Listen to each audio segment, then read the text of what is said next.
sixth and final season begins in 1933, 4 years after the failed assassination of Oswald Mosley. Tommy Shelby, now sober Labour MP, is haunted by the deaths of Polly, Aberama, and Barney, all killed by the IRA, thanks to the betrayal by Billy Grade. His daughter Ruby falls gravely ill with tuberculosis, and Tommy becomes consumed by a desperate quest to lift what he believes is a Romani curse placed upon her.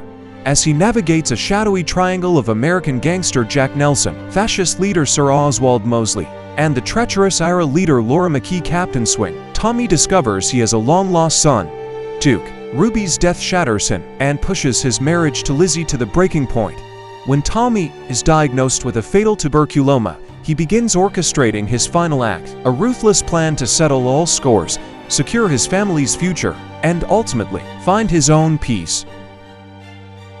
Episode 1, Black Day. Ticking up from the end of Season 5, Tommy, holding a gun to his head, is unable to pull the trigger. Lizzie reveals she had Arthur remove the bullets. A devastating phone call confirms the IRA's retaliation for the failed assassination has left Polly, Aberama, and Barney dead. Michael Gray, upon burning his mother Polly's caravan, immediately vows revenge on Tommy. The story then jumps to December 5, 1933. Sober and sharp, Tommy arrives on Miquelon Island to meet Michael and his new associates. He proposes a lucrative new opium smuggling route, leveraging the end of Prohibition, but makes it clear he will not do business with Michael, a move that earns him Uncle Jack Nelson's respect. Back in England, a cough racks Tommy's daughter Ruby.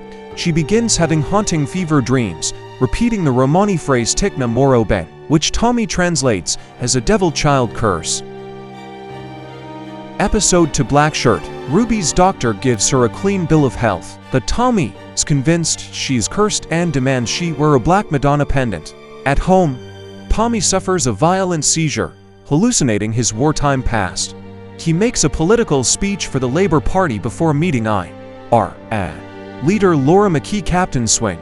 In a tense negotiation, Tommy positions himself as a bridge between the American fascism of Jack Nelson and the British fascism of Oswald Mosley. He then visits a now blind Alfie Solomons in Margate, offering him opium and revenge against Nelson, who killed Alfie's uncle. The episode culminates at Mosley's grand rally, where Tommy and an unhinged Arthur, dressed in a black shirt uniform, confront a fascist leader in a theatrical display. Episode 3, Gold. Ruby is rushed to the hospital with a severe fever and is diagnosed with advanced tuberculosis. Instead of staying by her side, Tommy embarks on a feverish quest to the mountains to find Nez, John's widow. Believing she can identify the source of the curse, he offers her gold for help. Esm leads him to Evedny Barwell, who placed the curse using a sapphire, but warns Tommy that the only cure is to kill the one who made it. Meanwhile, in his absence, Ada brilliantly takes charge of the family business. She navigates a tense meeting with Mosley, Diana Mitford, Jack Nelson, and Gina, deftly repelling their poison-laced pleasantries. Tommy races back with a cure he found on the mountain, but arrives too late. Ruby has died in Lizzie's arms. Episode 4, Sapphire. At Ruby's funeral, Tommy is consumed by cold rage. He immediately travels to the Barwell camp to exact his revenge. He mercilessly mows down the cursed family with a Thompson submachine gun, but finds no peace in the slaughter. Esm reveals another shocking truth. Tommy has a son, Duke, born from a brief encounter before the war. The intelligent but rough-and-tumble teenager is now a thief at a fairground. Back home, Lizzie is furious and distraught. In the cellar, Tommy breaks his 4-year sobriety with Arthur, who is battling a severe opium addiction. The episode ends with a chilling dinner party in Tommy's home, surrounded by Mosley, Diana Mitford, Captain Swing, and Jack Nelson. Diana recounts having breakfast with Hitler, openly laying bare their monstrous ambitions for ethnic cleansing. Episode 5, The Road to Hell. Tommy is diagnosed with an inoperable tuberculoma, giving him 12 to 18 months to live. With death looming, he accelerates his plans. He enlists Linda to help wean Arthur off opium, instructs Duke in the family business and gives him the crucial task of killing Billy Grade, and has Finn and Izzy lure the treacherous Billy Grade to his bloody blooding.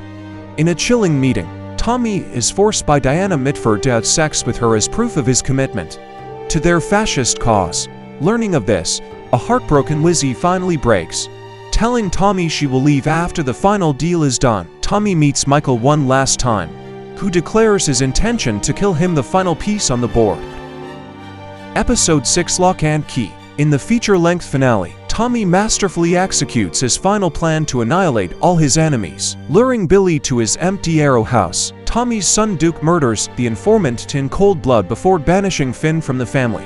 For his divided loyalties, simultaneously, Arthur and Charlie Strong lay in ambush for Captain Swing and her IRA assassins at the Garrison pub, killing them in a final bullet-riddled showdown to avenge Polly. The climactic confrontation occurs on Meekellen Island, where Michael awaits Tommy inside a car rigged with a bomb. However, Johnny Dogs has already swapped the vehicles. Tommy confronts Michael, who is unable to detonate the bomb, and shoots him dead. Returning to England, Tommy is ready to end his life when he discovers the truth. His doctor was an associate of Mosley's, and his fatal tuberculosis was a lie designed to make him commit suicide. Finally free of his enemies, his guilt, and his curse, a reborn Tommy Shelby calmly rides away from his burning camp, ready to embrace the coming war on his own terms.